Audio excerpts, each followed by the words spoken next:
They called it Oakhaven, though I never saw more than a handful of stunted trees clinging to the rocky inclines. I'd bought the old cottage online, sight unseen, lured by the promise of isolation and quiet. What I found was a village carved into the side of a forgotten valley, its houses huddled together like sheep against a bitter wind. The air, even in late summer, carried a damp chill, perpetually smelling of wet earth and something else, something mineral, like brine. The villagers, a small clutch of 50 or so, were polite but distant. Their eyes, I noticed, often drifted to the center of the village square, where a strange, squat stone structure stood. It was almost perfectly cubic, about 8 feet high, and covered entirely in a crust of glittering, white salt. It hummed with a quiet wrongness that prickled the hairs on my arms. I tried to ask about it once to an old woman selling dried herbs at a market stall. She just stared at me, her eyes wide and unblinking, before turning away. My closest neighbor was an old man named Sealers. He lived in a house even older and more dilapidated than mine, right on the edge of the village, overlooking the narrow dirt path that led in and out. He was a gaunt figure perpetually dressed in homespun wool, his face a roadmap of wrinkles.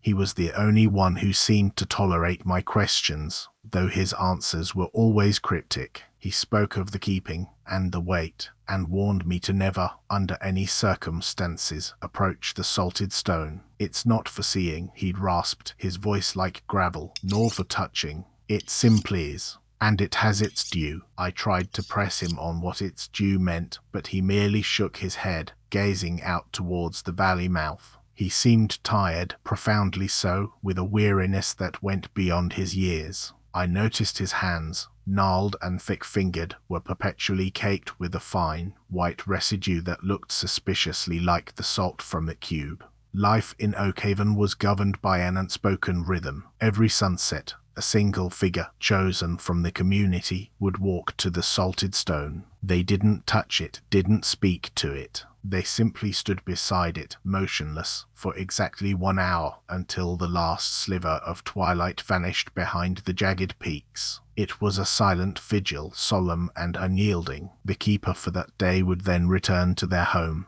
and the next morning another would take their turn. There was no roster I could discern, no obvious pattern. It seemed to be an arbitrary, almost random rotation. No one ever spoke of this duty, it was simply performed. One day, I saw Sealers making the solitary walk. His posture was straighter than usual, his head held high, almost like a priest approaching an altar. But there was a tremor in his steps, a subtle hesitation that spoke of profound fear, not devotion. Curiosity, as they say, kills the cat. Or, in my case, keeps you awake at night. I started watching. Not just the nightly vigil, but the entire village. I saw how the designated keeper for the day would move through their chores, their face a mask of quiet dread. How their family, if they had one, would avoid eye contact with them all day, only offering hushed, almost ritualistic goodbyes as the sun began to dip. I learned that the salted stone was never truly clean. It was perpetually weeping, a slow, viscous brine that seeped from its pores, leaving fresh streaks of white wherever it flowed. And every morning, before dawn, someone would be out there, scraping away the excess, carefully collecting it into a rough, canvas bag. I realized then that the salt on Sealers' hands wasn't from touching, but from a deeper, more intimate interaction. The keeper didn't just stand, they maintained it. One evening, the designated keeper was a young woman I'd seen working at the small general store. She looked pale, her movements jerky and unsure. As she began her walk towards the stone, a sudden, violent storm erupted. Wind howled through the valley, lashing rain against the cottage windows. I watched, horrified, as she faltered, stumbling against the unseen force. A primal scream tore from her throat, a sound of pure terror, as she finally collapsed just feet from the salted stone. The villagers, usually so stoic, rushed out into the deluge, ignoring the unspoken rule of letting the keeper face their vigil alone. They dragged her back, half conscious,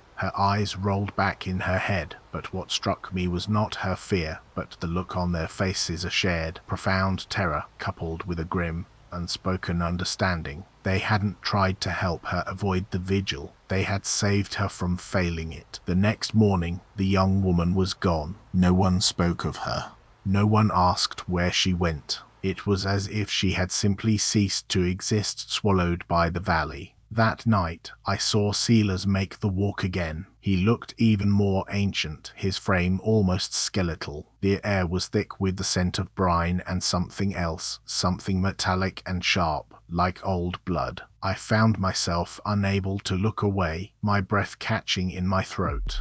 As he stood there, perfectly still, I heard it for the first time, a faint, guttural rumble emanating from the salted stone itself. It wasn't loud, but it resonated deep in my bones, a sound of immense, contained power. And then I saw it, a faint, reddish-brown stain, like rust, slowly spreading through the salt crust near Silas's feet. It was subtle, almost imperceptible, but it was there, growing. I went to Silas's house the next day. The door was ajar, the silence within heavy and suffocating. The cottage was empty. I called his name, my voice echoing hollowly, but received no reply. On his rough wooden table, I found a small, leather-bound journal. Its pages were brittle, filled with spidery, faded script.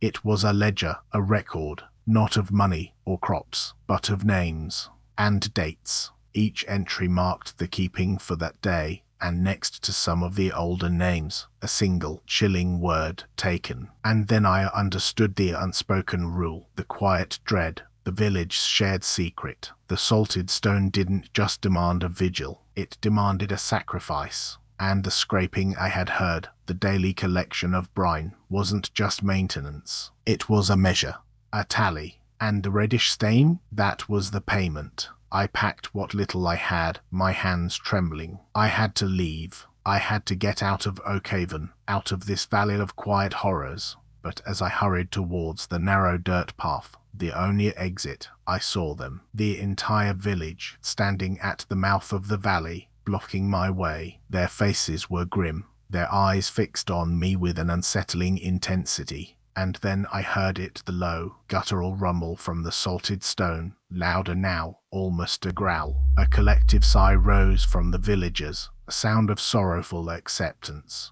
They stepped aside, not to let me pass, but to reveal what was behind them. Standing directly in the center of the path, solid and unmoving, was Silas. But it wasn't Silas. His skin was translucent, his form shimmering, almost vibrating, and his eyes, once weary, now glowed with a cold, blue light, like salt crystals catching the moon. His hands, no longer caked, were now completely fused with the glistening white. He had become one with the keeping, another silent guardian, an immutable part of the stone. And as he raised a hand, not in greeting, but in slow, inexorable command, I knew with a chilling certainty that my name would be the next entry in that ancient ledger.